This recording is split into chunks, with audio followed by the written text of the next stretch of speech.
Kapag sinabing seafood, hindi mawawala sa listahan ang oysters or talaba. At yan ang susunod na ibibida ng Roxas City.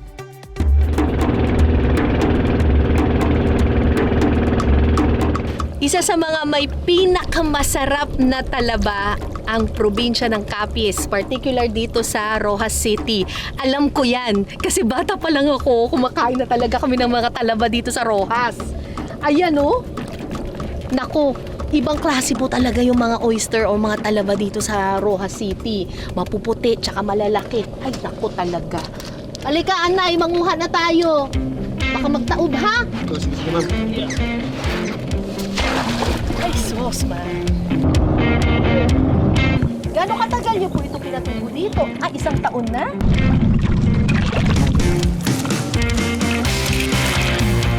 Ba't maganda ang talaba ninyo dito?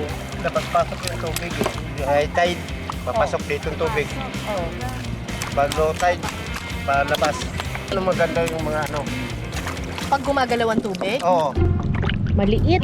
Patay naman ang iba? Nakalubog sa patay. May tahong! May nasamang tahong! Alam nyo, sa sobrang fresh at ganda ng quality ng mga oyster dito sa Capiz, nung bata kami, talagang kukuha lang kami ng ganito, tapos lagyan lang namin yan ng suka o kaya pigaan lang ng kalamansi. Yung kainin mo na kaagad. Ang sarap. Promise.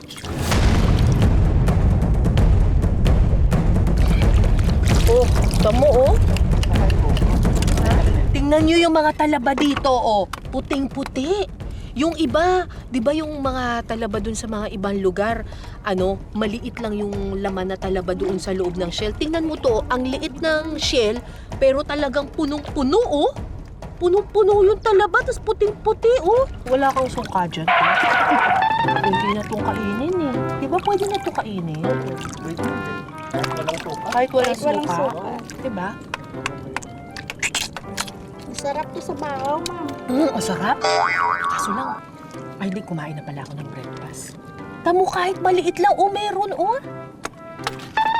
Ay, baka maubos natin dito, kakainin ko lang. Wow! Wow! Wow! Wow! Wow! Tingnan mo! Grabe! Oh! Sus Mariosep, oh! Ang ganda ng itsura ng talaba. Baka may ano pa to, may perlas. Sus, kaganda! Sarap. Bago ko pa maubos ang nakuha naming talaba, stop muna tayo sa pagpapak. Dito sa may dalampasigan, lilinisan ang mga nakuha naming talaba. Pagkatapos malinisan ito, ready nang iluto. Isa sa mga masarap daw na luto sa talaba ay inihaw. Lalagyan muna ng butter, keso at fried garlic ang talaba. Isa sa mga bestseller namin to. Pagkatapos, ihawi na ito. Hintayin na natin na kumulo-kulo yan. Maya-maya pa, ready to serve na ang inihaw na talaba.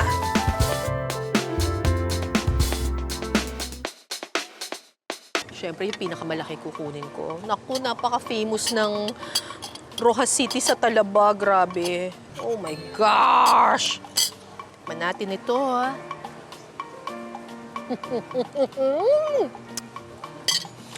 Ang sarap! Panalo to, grabe!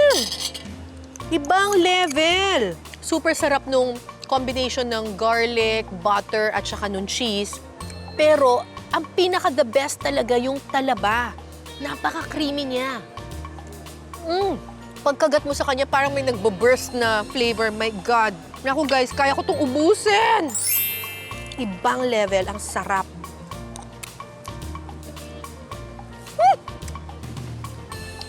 It's the best.